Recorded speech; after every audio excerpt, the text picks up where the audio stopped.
So I want to have a quick look at zip files. We may get emailed a zip file, or we may have to send some things as a zip file. What is a zip file? Well, if we look here, I'm in my documents and I've got a folder which is called training documents. So in here I've got lots of Word documents which are all my training materials.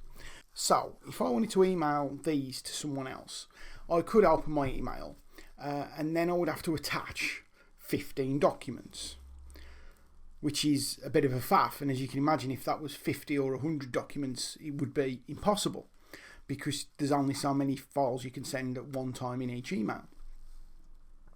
Also, these files could be quite big and they may be too big to send in an email. So what we can do is we can zip them up.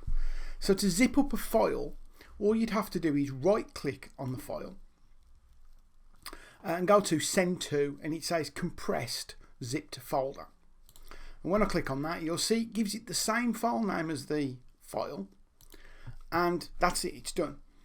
And you'll see it's got a little folder icon with a zip in it. Now what it's actually done is it's taken that file, and if we look, there's the file. It was 457 kilobytes, and it's now turned it into a zip file which is 320 kilobytes. So what it's actually done is compressed it. So it's put it into a file and compressed it. If we get a zip file, we can then just double click it and it will open and show us the file in there. It will even tell us that it's compressed it by 31%. I can also right click on that zip file and I can click extract all.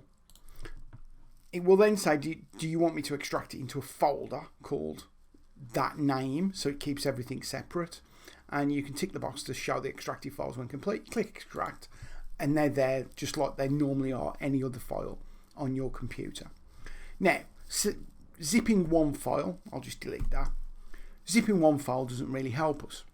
What we can do is, as I say, if we're sending 15 files via email, I could highlight all of those files, or I could press Ctrl and A, for instance.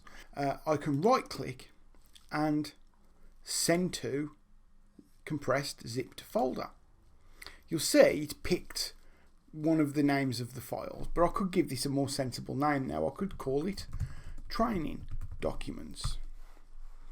And you'll notice that I've got all these files which are like 450k-ish, 460k-ish. It's now taken 15 of them, put them into one file, and that's now 4.5 meg. To get those files, I can do the same again. I can either double click, and there they all are, and you can see they've all got compressed by about 30%.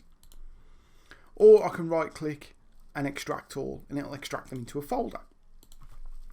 So this is a very, very quick way of taking many files and putting them into one file which you can easily email to someone or put on a memory stick or burn to a CD or whatever. The other thing you can do is you can compress entire folders. So because all those documents are in one folder, I can go back to where the folder is, right click on the folder and send to compressed zipped folder, and it will create a zip folder with the same name. And as you see, if I double click on there now, you can see there's the folder in there, and there's all the files, again compressed by about 30%. I can go back to my documents, and like I say, I could right click on there if I wanted to, extract, and it would extract them all into the folder with that name. So that's what we use zip files for. It compresses the files, it makes them a bit smaller so they're easy to email, and then we can take several files or several folders and we can compress them into one file which we can then easily email. And then all we do when we get it at the other end is you either right click on it and extract all, or you double click on it and you can actually look inside that file